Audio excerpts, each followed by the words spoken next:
Well, ladies and gentlemen, big new potential entrant into the 2020 presidential race. It is candidate grande. That's right. Howard Schultz, the guy who made Starbucks famous, is making noises now as part of his book tour that he may decide to mount an independent run for the presidency. Offers some fascinating possibilities. President Trump immediately called him out and said he doesn't have the guts to do it, which is like, I double dog dare you. Yeah. Oh, please, oh, please, oh, please.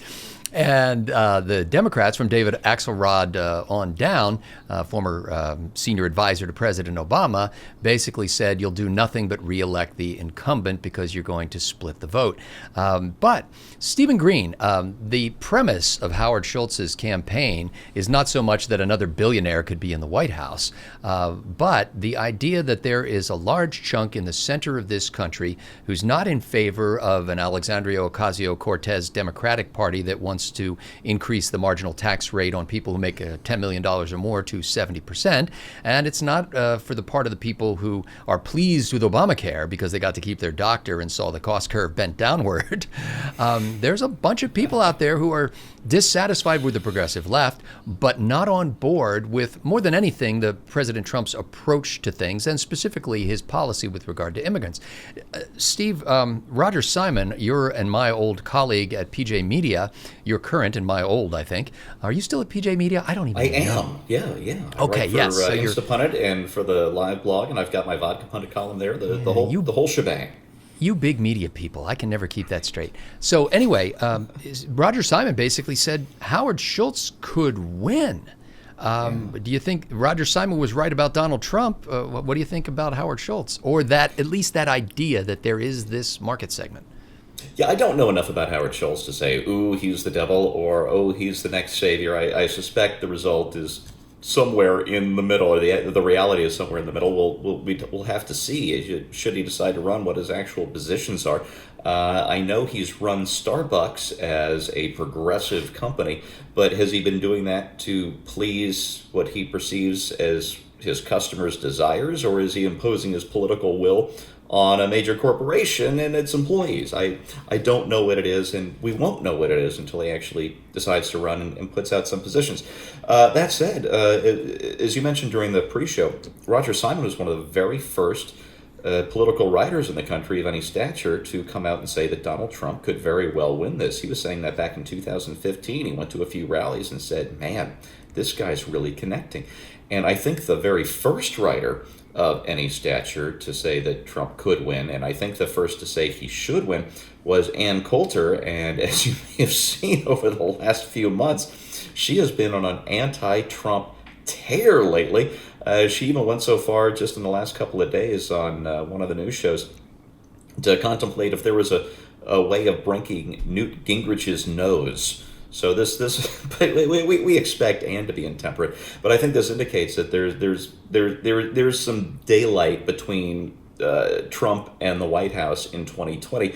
And the question is, who on the left is going to exploit this? Is it going to be somebody to the far left, like Kamala Harris, who came out, I think it was just this morning, we're taping this on Tuesday, who said that her platform is Medicare for all, and not just Medicare for all, but to outlaw private insurance, period.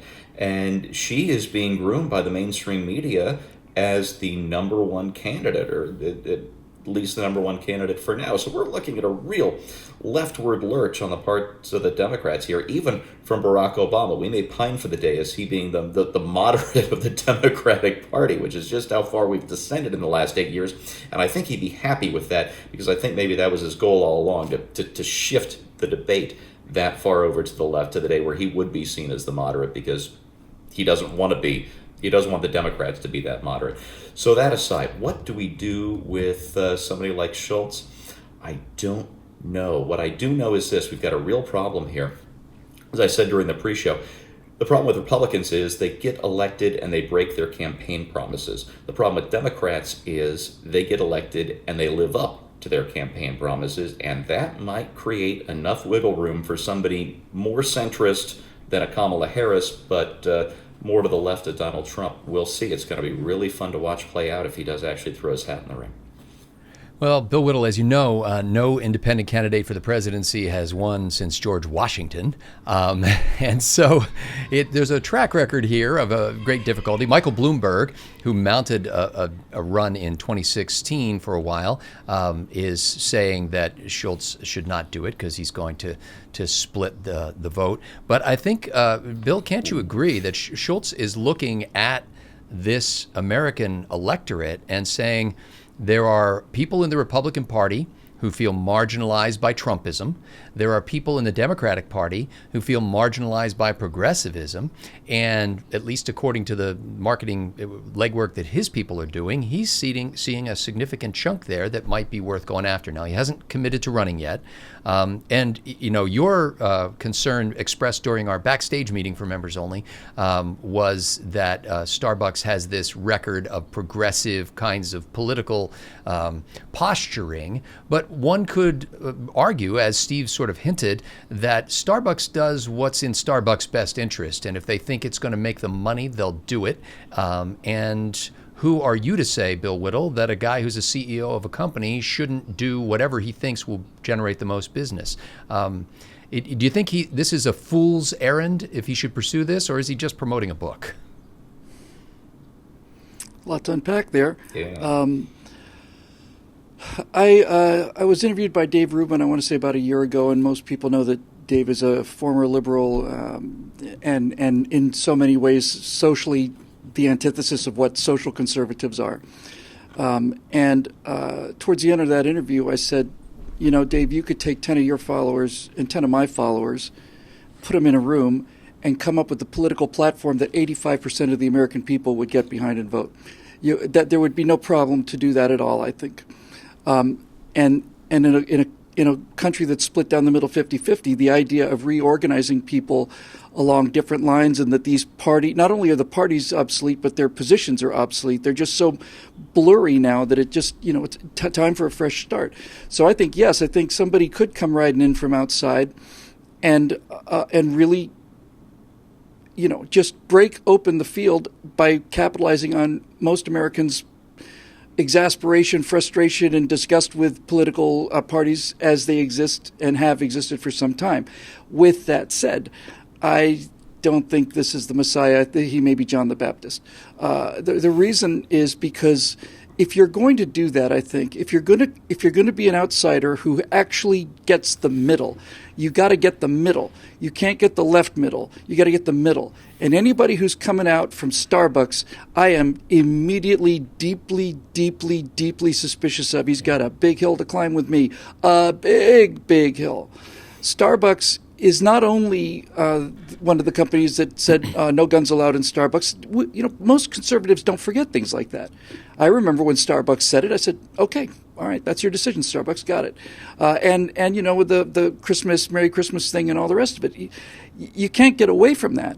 A guy who came in who had no political history at all, whose in the same way that the president of Chick-fil-A would have an enormous hill to climb if he was running, against with the left of center people.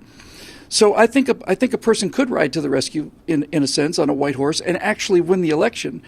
I just don't think it's this guy. Fair enough. Well, ladies and gentlemen, there are innumerable candidates arising right now, and a lot of people not even declaring candidacies like Howard Schultz. They're just kind of saying that they might declare a candidacy sometime in the summer or late fall once the book tour is over. And certainly this is self-serving in the sense that it sells a lot of books and it gets people to know what Howard Schultz is all about. I read his original little memoir called Pour Your Heart Into It, I believe, a number of years ago. And it's very impressive. You know, this kid that's essentially born in the projects who comes up and through dint of hard work and the willingness to listen to people say no to him over and over and over again, made a success of himself. Went overseas and toured some 500 European and mostly Italian cafes and stole all their great ideas and brought them back to the United States. He's an innovator. He's a creative person. He's a communicator. There's a lot to be said for the guy. But I think his fundamental premise, outside of his own personality, is probably a sound one in that, as Bill said, There's a big chunk in the middle of this country who doesn't feel comfortable right now with either of the most vocal elements of the major parties. And because of that, they're just waiting for somebody to come along with integrity, who's speaking with common sense, who is not constantly in Hulk mode, a 24-hour rage monster, but who's also not trying to lead us off a communist cliff. And that person, as I agree with Bill, has not yet arisen. Well, let's see what Howard Schultz decides he wants to be, and perhaps he can come up with that kind of thing. That the positive aspect of a candidacy from Schultz is that he could run a campaign in every county in the country, as he points out. He can afford to do that, and he is not dependent, as so many other independent candidates have been, upon outsiders to fund it. If he really wanted to run a vanity campaign here, he could do it. I, for one, actually think it's a good thing. And I think if he does run, it'll peter out before it gets to the general election. And I don't think it'll affect the election one way or another. But I think that anybody who wants to run for president of the United States should run for president of the United States. And if you can rally a band behind you that sweeps you into the White House, then God bless America. And if not, you've had your day in the sun, and you can go home and sit under your coffee bean tree. For Stephen Green and Bill Whittle, I'm Scott Ott. Thanks to the members at BillWhittle.com for making Right Angle possible.